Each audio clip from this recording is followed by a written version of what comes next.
Hoje eu quero convidar você a estudar 2 aos Coríntios, capítulo 12,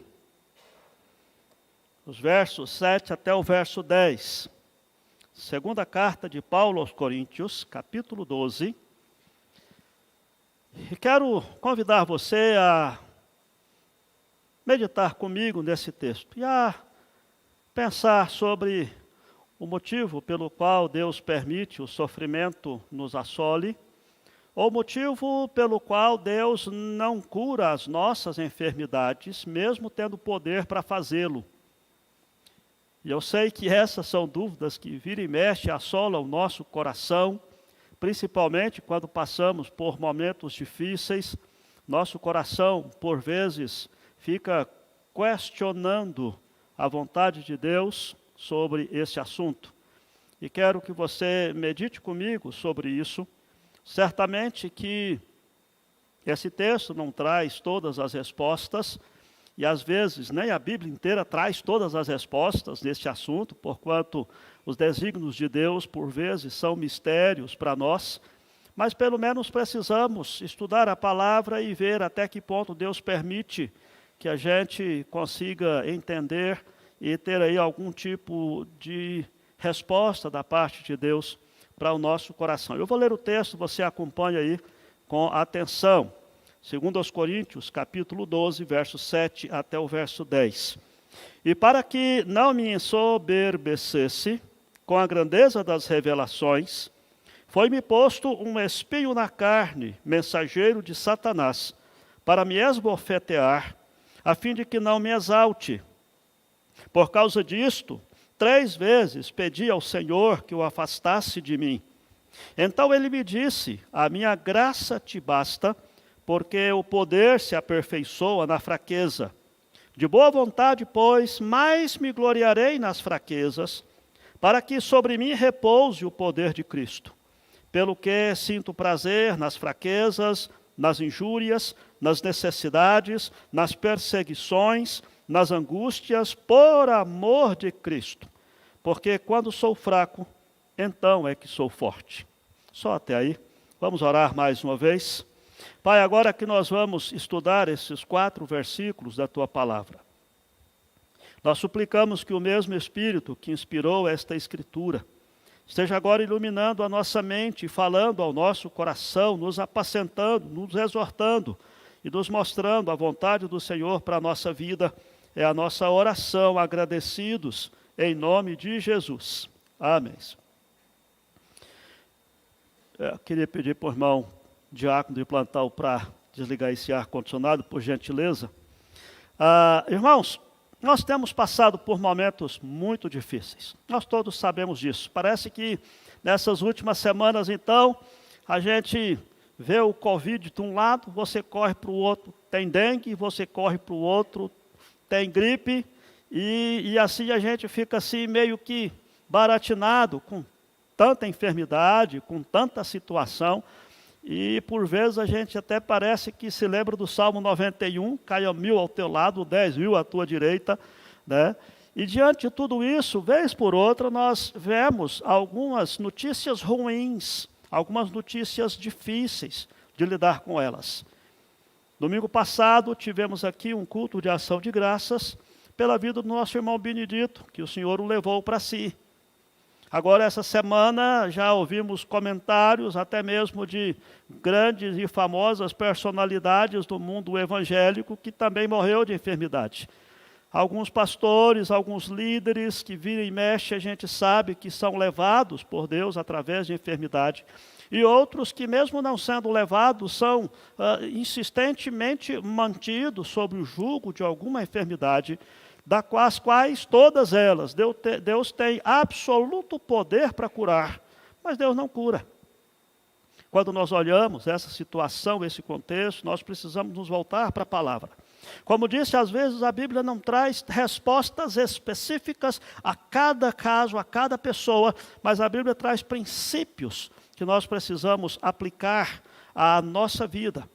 E aqui nós encontramos um texto onde Paulo mostra um parâmetro, um padrão de conduta, de como nós devemos lidar com os nossos sofrimentos. Capítulo 12, Paulo começa falando acerca de uma grande revelação. Na verdade, ele diz assim: eu conheço um homem que foi arrebatado ao terceiro céu há 14 anos e tal. Só que a linguagem que ele usa, tanto aqui quanto no texto que nós estamos estudando, dá a entender que era o próprio Paulo, mas que ele não quis compartilhar essas revelações e nem quis se vangloriar de ter recebido uma revelação tão alta como ele diz que recebe aqui. Essa pessoa recebe, que teoricamente deve ser ele, pela forma como ele aborda a linguagem de todo o capítulo 12. E Paulo diz então que para que ele não se ensoberbecesse, foi colocado nele um espinho na carne, um mensageiro de Satanás, para esbofeteá-lo, para mostrar a ele que ele não podia se vangloriar de tudo aquilo que ele estava tendo de revelação de Deus. Quando a gente olha esse texto, talvez a primeira dúvida que nós temos é o que é esse espinho na carne. Então, antes de estudar o texto, vamos pensar aqui em quais seriam as possibilidades desse espinho na carne do apóstolo Paulo, porque isso tem grande relevância para nós.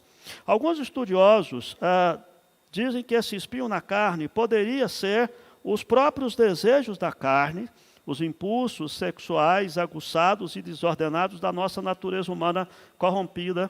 Mas quando a gente olha desse ponto de vista, a gente percebe que não é o que Paulo está falando aqui. Primeiro, porque Paulo jamais iria se gloriar num tipo de fraqueza como esse. Segundo, porque Paulo não teria prazer e nem Deus diria para ele parar de orar por causa disso. Pelo contrário, nós vencemos as tentações com oração, com vida de oração. Então, descarta-se essa possibilidade. Outros estudiosos afirmam que poderia ser um problema emocional, uma depressão, por exemplo. E Paulo tinha tudo quanto é motivo da face da terra para ter depressão. Entretanto, as cartas de Paulo, os ensinos de Paulo, ele fala o contrário disso. Ele diz: eu me alegro nas perseguições, alegrai-vos sempre no Senhor. Eu estou sempre desanimado, mas nunca entrego os pontos. Então, a linguagem dele mostra que ele não estava falando disso, né, de forma alguma. Alguns teólogos têm levantado que os espinhos seriam os perseguidores. Ele fala de Alexandre o Latueiro, de Himeneu e Fileto, fala dos judeus e dos judaizantes. E, de certa forma, poderia sim, quando Paulo chegava para pregar, vinham ali todos os inimigos da cruz de Cristo. Mas quando a gente olha dessa forma, também parece que não combina muito com o apóstolo Paulo, porque jamais o apóstolo Paulo estaria orando para ficar livre de perseguição. Pelo contrário, mesmo diante da perseguição, é que ele mais fazia o trabalho. E a última possibilidade, parece-nos o mais provável, seria um problema físico mesmo. Um espinho na carne, no físico do apóstolo Paulo, e possivelmente, entre todas as possíveis enfermidades que Paulo poderia ter tido, ele deixa algumas dicas de que tinha um problema nas vistas. Primeiro, quando ele é convertido, os irmãos se lembram, ele fica cego, e quando Ananias ora por ele, aparece o texto de Atos, diz que caíram-lhe como que umas escamas dos olhos. Depois, quando ele escreve a carta aos Gálatas, ele fala de uma forma muito clara essa sua carência nas áreas da sua vista. Gálatas capítulo 4, Paulo diz assim, verso 13 e 14. Vós sabeis que vos preguei o evangelho a primeira vez por causa de uma enfermidade física, e posto que a minha enfermidade na carne vos foi uma tentação, contudo não me revelaste desprezo nem desgosto, antes me recebestes como anjo de Deus, como o próprio Jesus Cristo, que é feito, pois, da vossa exultação. Pois eu vos dou testemunho de que, se possível fora, tereis arrancado os próprios olhos para me dar.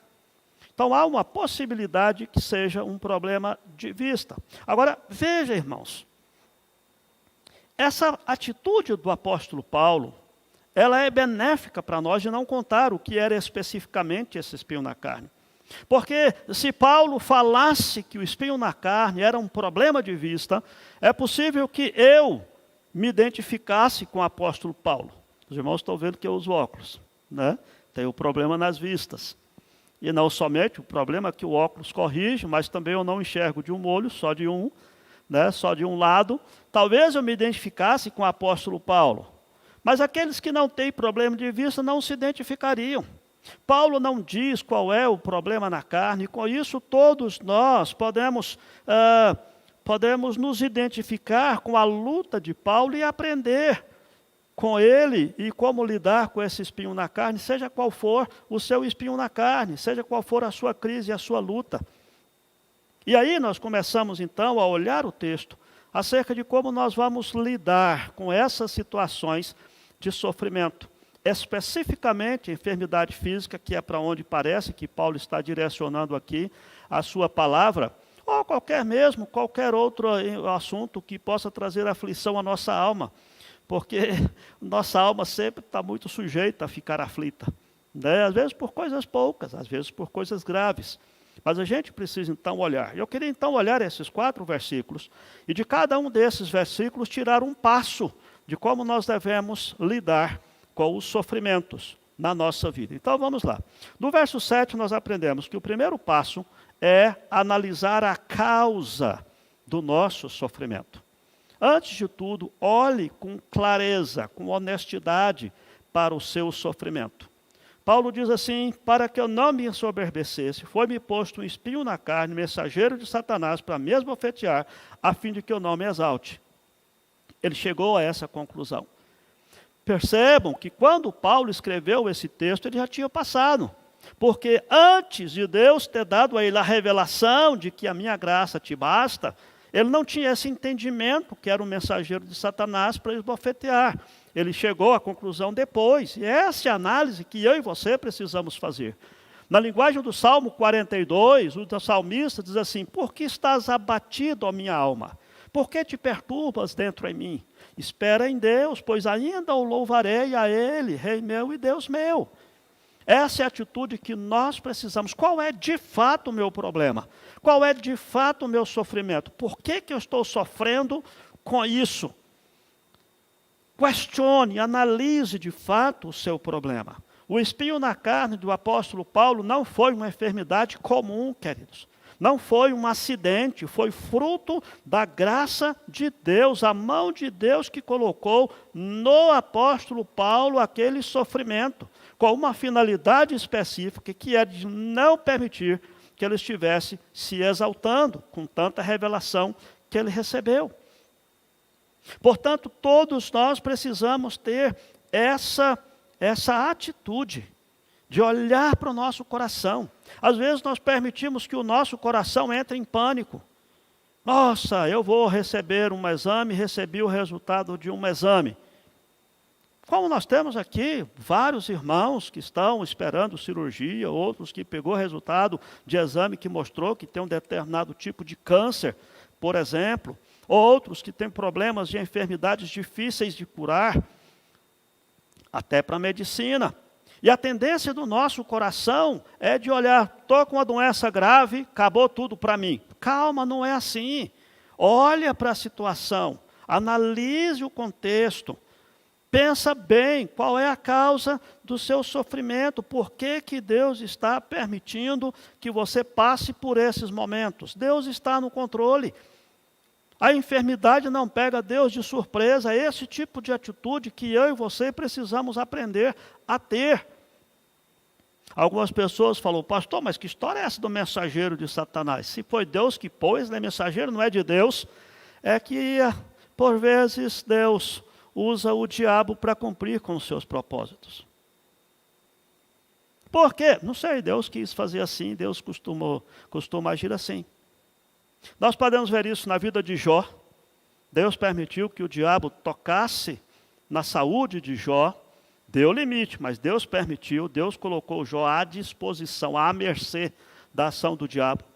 Nós podemos ver isso com Pedro, onde o próprio Jesus diz que Satanás iria peneirá-lo. Nós podemos ver isso o apóstolo Paulo falando sobre uns impenitentes na igreja, um dos textos mais difíceis de interpretar na Bíblia, que é 1 Coríntios capítulo 5, versículo 5, quando Paulo diz: pega esse impenitente e entregue para o diabo, para que no dia do juízo ele seja salvo.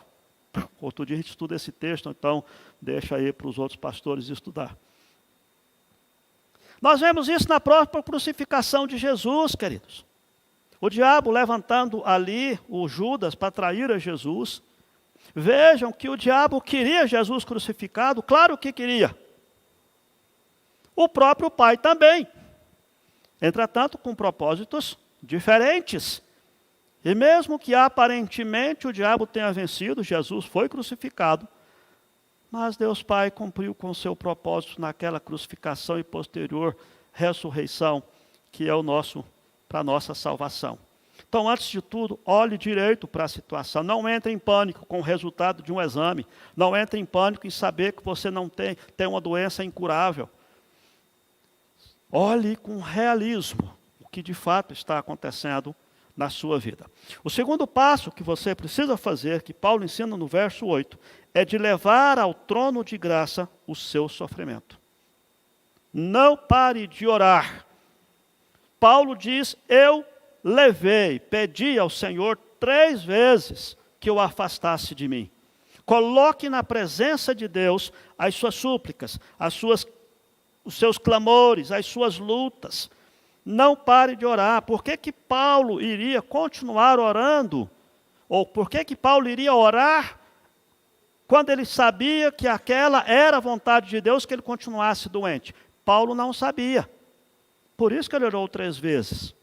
Se ele não tivesse tido essa revelação, e aí ele não fala como que ele teve essa revelação, mas se ele não tivesse essa convicção da vontade de Deus com aquele caso específico, certamente ele estava continuando a orar.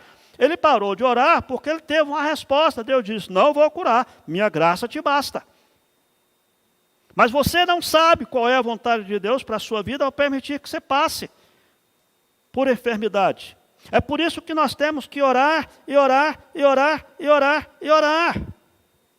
Sempre, se você é capaz de discernir a vontade de Deus, fala, não, pastor, de fato, Deus não quer me curar. Então tá, para de orar por isso. Você já concluiu? Ah, pastor, mas eu não sei. Então continue orando.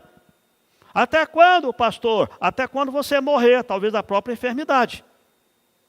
Continue orando, intercedendo. Preste atenção, queridos.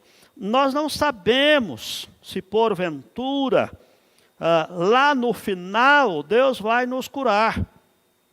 Pode ser que Deus tenha estabelecido um tempo de cura da nossa enfermidade no futuro mais longínquo, para que no presente agora Deus esteja trabalhando o nosso coração, inclusive para nos levar a ser mais pessoas de maior intensidade na oração, que os irmãos sabem que quando nós passamos por uma situação assim, nós somos outro tipo de crente. Nós participamos de todas as reuniões de oração, presencialmente ou pelo Google Meet. Nós assistimos muita pregação no YouTube, na televisão, no que tiver. Nós oramos com intensidade, com fervor. E não raras vezes, quando Deus cura, quando Deus tira o sofrimento, a gente começa a relaxar de novo. A gente já não tem mais vida de oração, a gente já fica mais lerdo com relação à nossa vida de oração. Pode ser que o propósito de Deus seja dobrar o nosso joelho na presença dEle. E nesse sentido, a própria vida de oração faz parte do propósito pelo qual Deus permite que a gente passe pelo sofrimento. Como nós não temos conhecimento, nós não temos discernimento especificamente do porquê eu estou enfermo, porque a Bíblia não é uma enciclopédia que vai trazer esse tipo de resposta a todas as questões particulares minhas, eu preciso pegar o princípio geral. E o princípio geral é, continue tendo vida de oração. Leve ao trono de graça o seu sofrimento, a aflição da sua alma. Ore pela sua cura, não tem nenhum problema, nós devemos orar uns pelos outros, como sempre fazemos. Ah, pastor, mas se Deus vai fazer a vontade dEle, por que eu tenho que orar? Se do jeito ou do outro a vontade dEle vai fazer, daqui a pouco vamos pensar um pouquinho sobre isso.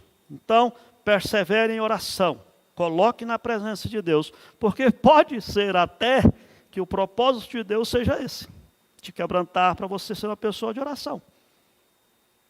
E é até possível que, se você não se curvar a esse propósito, o sofrimento perdure, para que o tempo todo você seja uma pessoa de oração. Por isso, ore sempre. Coloque na presença de Deus a sua vida, as suas pelejas. O terceiro passo que nós temos está no verso 9. Entenda a resposta de Deus ao seu sofrimento. Deixa eu pegar um pouquinho da água benta aqui do Agenor. Entenda a resposta de Deus ao seu sofrimento. Está sofrendo? Olhe com realismo o que de fato está acontecendo com você. Coloque na presença de Deus e fique atento à resposta de Deus. Fique atento. Porque a resposta de Deus nem sempre é aquilo que nós pedimos. Porque a vontade de Deus, ela é sempre perfeita, boa e agradável. A vontade de Deus é sempre melhor para a nossa vida do que a nossa própria vontade. Deus não curou o apóstolo Paulo. E olha que Deus amava o apóstolo Paulo e usava o apóstolo Paulo como um servo muito útil. Mas ele não curou. Talvez a gente possa parar um pouco aqui, fazer um pequeno parêntese e perguntar por que Deus não cura então, se Ele tem poder de curar? Se Ele tem poder para resolver todas as questões do nosso sofrimento, por que Deus não faz isso, gente? Essa resposta, como eu disse para os irmãos, não é fácil, é um mistério. Porque isso faz parte dos eternos propósitos e vontade soberana de Deus. Mas tem alguns princípios, algumas possíveis possibilidades, vamos dizer assim, que a gente pode elencar. A primeira dela, a falta de fé. Isso não significa que qualquer pessoa que não tenha curado não tenha fé, mas é possível que isso aconteça. Nós precisamos lembrar, amados, de que o ato insano, desumano e não cristão de alguns pregadores e mercenários da palavra, que proclamam, que pregam cura de forma fora dos padrões da palavra de Deus, e quando a pessoa não é curada, joga a culpa no enfermo, dizendo, você não teve fé, por isso que você não foi curado. Já imaginaram falar isso para o apóstolo Paulo? Claro que esse não foi o caso do apóstolo Paulo. Paulo não foi curado porque não tinha fé. Entretanto, o elemento fé é necessário. Lembre, quando eu falo fé, irmãos, não é uma arma da qual nós exigimos de Deus alguma coisa, ou a gente submete Deus à nossa vontade. Não, é o contrário. A fé é uma renúncia à capacidade de fazer alguma coisa e entregar tudo nas mãos de Deus. A fé é um reconhecimento, Senhor, o que eu tenho. A medicina pode fazer o que for, mas eu sei que só o Senhor pode me curar. Isso é fé, é confiança no poder de Deus. E nós precisamos trabalhar o nosso coração para confiar em Deus. Obviamente, amados, como disse, a nossa sujeição com fé à vontade de Deus precisa prevalecer. Mas pode ser que, de fato, nós não tenhamos fé no poder de Deus. Segunda possível explicação de que Deus não cura os nossos pecados, as nossas enfermidades, é o pecado, para o qual nós não nos arrependemos e não abandonamos. Tiago, capítulo 4, é que fala acerca disso. Tiago, capítulo 5, aliás, quando ele diz, nós devemos orar pelos enfermos, e a oração da fé salvará o enfermo, e se houver cometido os pecados, ser-lhe-ão perdoados. Volto a dizer também que nem toda enfermidade é consequência direta e natural do pecado. Não estou dizendo que você está vivendo em pecado. Jó enfrentou este dilema, porque a primeira explicação que os amigos deram para ele, quando foram falar da enfermidade dele, foi, você deve ter pecado, porque você está sofrendo tanto. E Jó disse, não gente, não é assim. E de fato não é assim. Entretanto, nós sabemos que o pecado, ele é o motivo, enquanto eu calei os meus pecados, envelhecer os meus ossos, e é possível sim que o nosso pecado possa levar Deus a pesar a mão sobre nós através de uma enfermidade, com a finalidade de nos fazer livres do pecado, de nos levar de volta ao arrependimento. Outro motivo pelo qual nós podemos não ser curados por Deus é porque às vezes a pessoa doente não quer que isso aconteça. Às vezes a pessoa acostumou a depender dos outros e não quer assumir a responsabilidade de levar uma vida são, curado. E por vezes Deus conhece o coração da pessoa. O quarto motivo pelo qual Deus pode não curar a enfermidade, possivelmente por falta de oração, ou oração errada. Tiago, capítulo 4, verso 2, diz isso. Vocês não pedem porque vocês não recebem porque vocês não pedem. E quando vocês pedem é para esbanjar nos vossos próprios prazeres. Às vezes a pessoa ora por uma enfermidade e desanima de orar, quando deveria perseverar em oração, continuar orando. Ou às vezes a pessoa ora porque quer ser sadio, quer viver livre da enfermidade, só para poder continuar vivendo em pecado. Ou para continuar longe de Deus. Na realidade, nós precisamos entender que tudo o que acontece conosco tem que ser para a glória de Deus. Para que eu quero ser curado? Qual é o propósito disso? Tem que ser para a glória de Deus. E mesmo assim, para a glória de Deus, Paulo nos mostra aqui que a doença é que era para a glória de Deus. Por isso que Deus não curou. Um outro motivo possível motivo pelo qual Deus não cura os nossos pecados, a causa demoníaca. Pastor do céu, Satanás? Sim, senhor. O crente ele não pode ficar possesso, o maligno não lhe toca, mas às vezes por permissão de Deus, pode ser que aconteça. Nós vimos isso no caso de Jó, que foi tocado pelo diabo. Nós vemos isso no caso daquela mulher encurvada, do Gadareno, apesar de que nesses casos foi uma libertação que Jesus ministrou. Mesmo o crente, quando se coloca num ambiente ou numa situação à disposição, à mercê do diabo, saiba que vai ter consequências. Deus pode permitir que haja sim essa influência com propósitos definidos por Deus de nos dar algumas lições ou de alguma forma estar sendo glorificado através da nossa vida, como foi o caso aqui do apóstolo Paulo. Um sexto motivo pelo qual nós podemos, quem sabe, não ter a nossa enfermidade curada, irmãos, são as causas naturais da vida. Como assim, pastor? Causas naturais da vida. Se você ler Eclesiastes capítulo 12, ele vai dizer como é a vida nossa no final da vida. Lembra do teu Criador nos dias da tua mocidade, antes que veja os maus dias nos quais chegam os tempos, do qual dirá, não tenho neles prazer. Porque está cansado, a vista não presta, a boca já não mastiga direito, já não tem apetite, já não tem sono, etc. É a causa natural, gente. Se você tem aí, 80 anos, pastor, estou com umas artrite aqui, umas artrose, etc. e tal, será que Deus não vai me curar? É quase certo que você não vai ter a saúde que você tinha quando você tinha 15 anos. É natural. Às vezes até a morte. Às vezes Deus não cura porque é para a gente morrer daquela enfermidade. Mas pastor, como é que o senhor fala um negócio desse? Salmo 139 diz que todos os nossos dias estavam escritos e determinados quando nenhum deles havia ainda. Quando chegar o dia da nossa morte, nós vamos morrer de quê? De alguma coisa tem que ter. Ou um acidente, ou uma doença, ou qualquer coisa. Então, na realidade, nós precisamos olhar a enfermidade não necessariamente como o fim da vida, porque tudo vai acabar, minha vida não presta mais, etc. Não, pode ser que você vá morrer mesmo de tal enfermidade. Mas isso não é motivo, isso não é uma forma de você viver a sua vida de forma triste e infeliz, porque você está dentro de um projeto de Deus. Sua vida está nas mãos de Deus. É possível que alguns irmãos que antes de terem convertido, o seu coração convertido pelo Espírito Santo, teve vida desregrada, se envolveu com drogas, se envolveu com bebidas e adquiriu por causa disso uma cirrose grave, por exemplo, um câncer nos pâncreas, no fígado, sei lá. E pode ser que Deus resolva não curar esse irmão. Isso é uma consequência natural da sua vida desregrada. É Deus que sabe.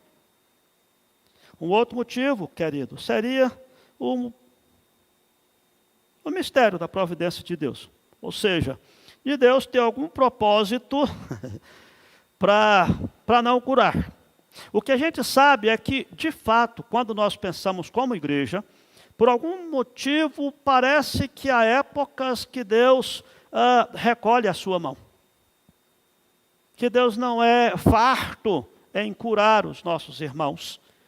Não sei se, olhando o exemplo do Antigo Testamento, Deus cuidar do seu povo como nação, se Deus quer disciplinar uma igreja rebelde, se Deus quer fazer com que nós voltemos mais a ter dependência dEle.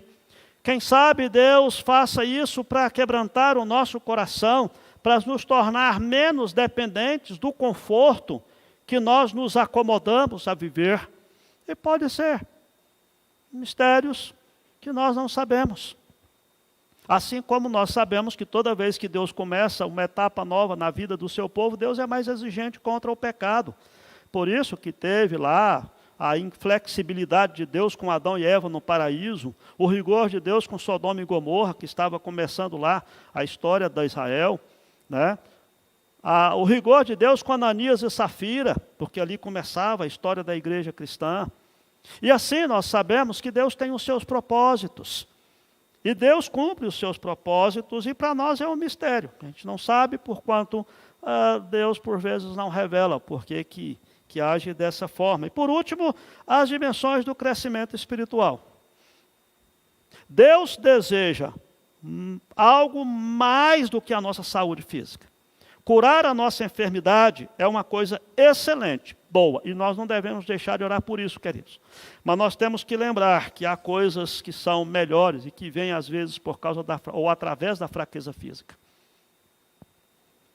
Mais importante para Deus do que nossa saúde física é a nossa santidade espiritual, a santidade pessoal. E por vezes Deus toca na nossa saúde física, a fim de quebrantar o nosso coração e nos fazer aumentar em santidade, e nos fazer buscar mais a sua presença. Você precisa estar consciente de quando Paulo diz em Romanos 8, 28, que todas as coisas cooperam para o nosso bem, todas as coisas incluem a enfermidade também. Todas as coisas incluem o espinho na carne. Todas as coisas incluem a crise financeira, a perseguição. Nós temos, às vezes nós olhamos a situação e pensamos que todas as coisas boas contribuem para o nosso bem. Não, Paulo diz todas as coisas mesmo. Inclusive a enfermidade. Por isso é que quando nós olhamos para esse texto, nós precisamos convencer o nosso coração de que através da nossa aflição física, nós podemos sim tirar lições preciosas de submissão, dependência, de submissão e dependência e confiança em Deus a cada instante, de quebrantar o nosso coração na presença dEle. E é assim que nós precisamos agir com relação a entender a resposta de Deus para o nosso sofrimento. E se porventura você não tem resposta, fala, pastor, eu não tenho resposta nenhuma. Eu orei, Deus não deu resposta. Às vezes o silêncio de Deus também é resposta, porque Ele quer que você continue em oração. Deus quer ainda por um tempo que você continue quebrantando-se na presença dEle. É por isso que disse antes, leve sempre ao trono de graça o seu sofrimento e entenda as respostas que Deus te dá. Possivelmente a resposta de Deus você pode receber através da leitura da palavra. O que nós estamos fazendo, estudando a Bíblia, como nós estamos fazendo, pode ser que uma dessas questões seja a resposta para o seu coração, para a sua situação. Conversando com os irmãos, por isso que a Bíblia sempre fala de nós nos aconselharmos mutuamente. A Bíblia sempre fala de orarmos uns pelos outros. Tiago diz até que nós temos que confessar os nossos pecados uns aos outros. Não é para que um possa perdoar o outro, porque isso só compete a Deus. Mas é porque na confissão de pecados nós somos acompanhados e arrumamos um companheiro de jugo para nos ajudar a lidar com os nossos pecados. E isso faz parte da saúde que Deus tem estabelecido para nós. Por último, no último versículo nós aprendemos o quarto passo, é que nós precisamos aprender a desfrutar do nosso sofrimento. Paulo diz assim, pelo que sinto prazer nas fraquezas, nas injúrias, nas necessidades, nas perseguições, nas angústias, por amor a Cristo, porque quando sou fraco, então é que sou forte. Na realidade, quando fui colocar isso aqui, a ideia é que eu preciso aprender a desfrutar da graça de Deus que vem através do nosso sofrimento. Mas a razão pela qual eu coloquei dessa forma aqui, nessa organização didática do texto, é para lembrar a você que você precisa parar de murmurar, parar de reclamar das suas crises, das suas lutas, das suas enfermidades, dos seus problemas.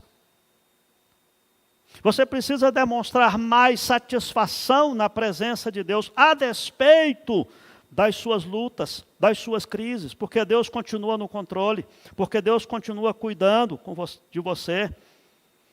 Deus não perdeu o controle, Deus não está alheio ao que está acontecendo com você.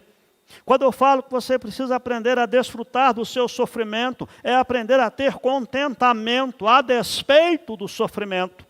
É usufruir da graça de Deus a despeito de estar passando por momentos difíceis da sua vida. É mostrar que você é fiel a Deus, mesmo passando por lutas. Quando Paulo fala da fraqueza aqui, nunca é questão de preguiça, de desleixo. Eu sou um crente fraco na fé. Não é isso que Paulo está dizendo, queridos. Na verdade, fraco na fé é aquele que não investe na sua fé, é aquele cristão que não estuda a palavra, que não anda com Deus, que não exercita-se espiritualmente. E quanto a essa fraqueza, nós precisamos combater. É buscando o alimento sólido da palavra de Deus. A fraqueza que Paulo diz, inclusive aqui, sendo bem específico, nas injúrias, necessidades, perseguições, nas angústias, por amor a Cristo, é quando você tem uma situação onde você, de fato, a situação ultrapassa o seu limite de suportar. Nós vemos isso no apóstolo Paulo várias vezes, quando ele fala que foi chicoteado, preso, apedrejado, um monte de coisa. E num dos versículos aqui mesmo, de 2 Coríntios, capítulo 1, ele diz que eu cheguei a desesperar da própria vida. Foi além da minha capacidade. E ele diz, eu tenho prazer nisso, porque eu estou servindo a Jesus. Eu tenho prazer nisso, porque eu estou passando por isso por amor a Cristo. A fraqueza é boa, queridos. A fraqueza é boa porque sem ela nunca experimentaremos a plenitude do poder divino. A fraqueza é boa porque sem ela a misericórdia de Deus permanece sempre um mistério para nós. Quando eu sou fraco, eu sou forte, é porque quando eu sou fraco, eu me prostro diante de Deus e começo a usufruir da graça de Deus porque eu abri mão da minha própria força. A fraqueza é boa porque a enfermidade e as crises e os problemas que nós não podemos solucionar nos fazem nos quebrantar diante de Deus e depender de Deus.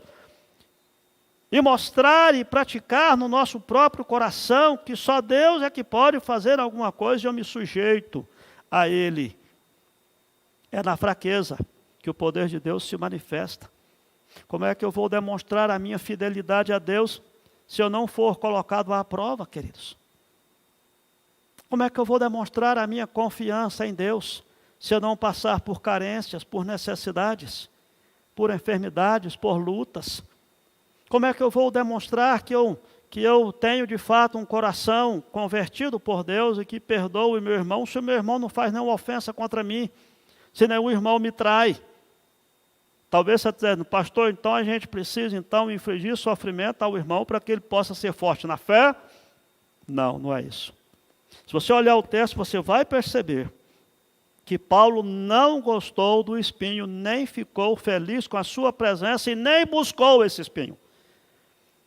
Tanto é que ele não gostou, que ele pediu para Deus o livrar. A oração dele foi essa. Depois que ele percebeu, depois que Deus manifestou para ele que aquilo era para o bem dele, aí tudo bem, ele parou de orar. Mas enquanto não teve essa manifestação da revelação de Deus, ele orou, Senhor, me livra disso. Veja, Paulo partiu da pressuposição de que o fim que ele queria, ficar livre do espinho, era atingido pelo meio, pela forma de Deus tirar o espinho. E Deus disse, não, eu vou te dar o fim, mas através de outro meio. Ao invés de tirar o espinho, eu vou te dar força para que você suporte o espinho. Por isso é que quero que você lembre-se daquilo que Deus diz acerca da vontade dele para a nossa vida, que é sempre boa, agradável e perfeita. Mas eu estou doente, pastor. Calma. Deixa Deus concluir essa obra. E aqui eu reporto e lembro os irmãos uma ilustração que já contei para os irmãos, mas se aplica aqui também, daquele rapaz de 15 anos, que era membro da igreja que eu estava pastoreando, teve leucemia. Eu fui visitar a mãe num dia à noite, a enfermeira permitiu que eu visitasse à noite.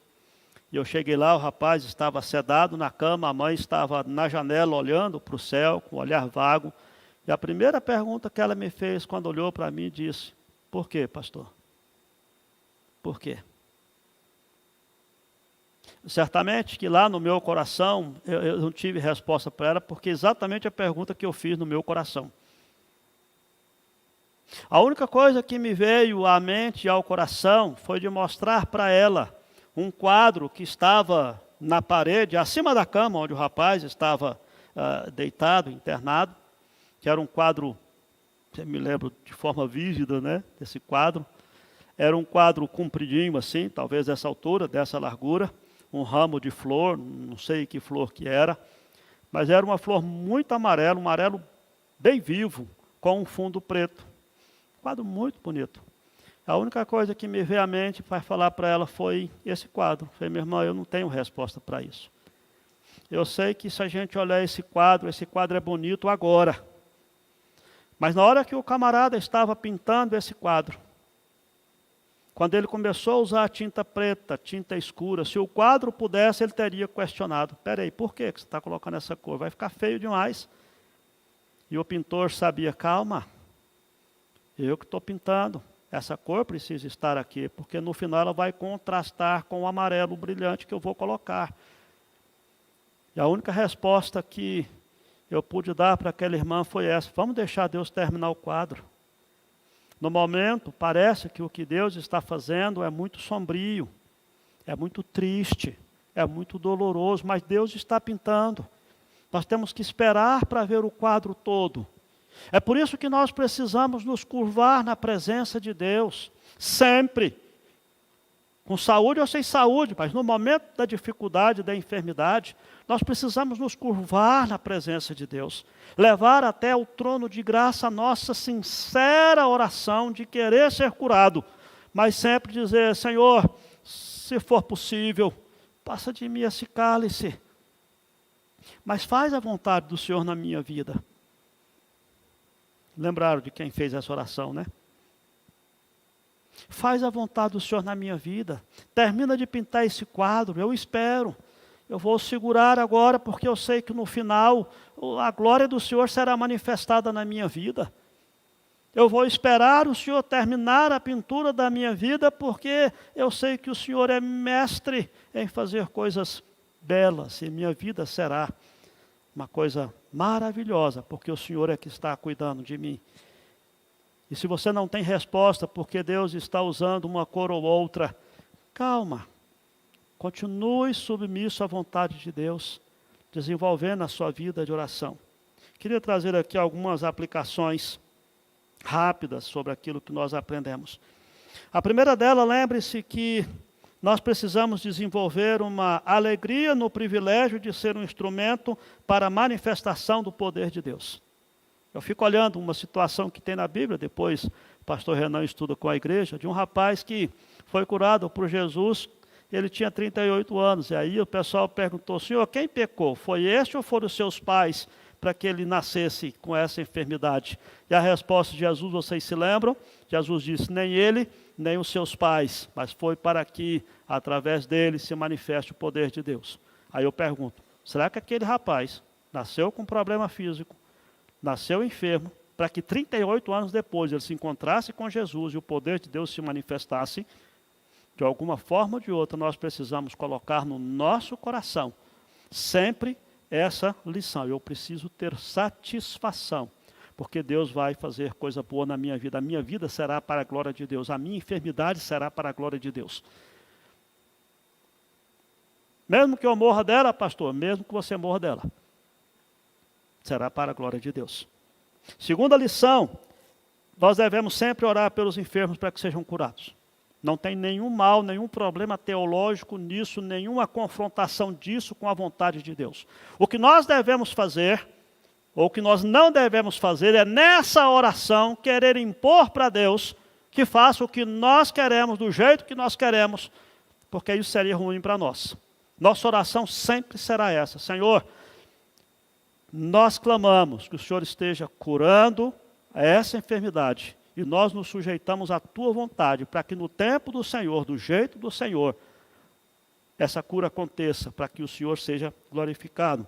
Terceira lição que nós devemos tirar: a alegria de Paulo não estava na dor, mas de experimentar a graça de Deus através da dor. E essa é uma lição que nós precisamos aprender.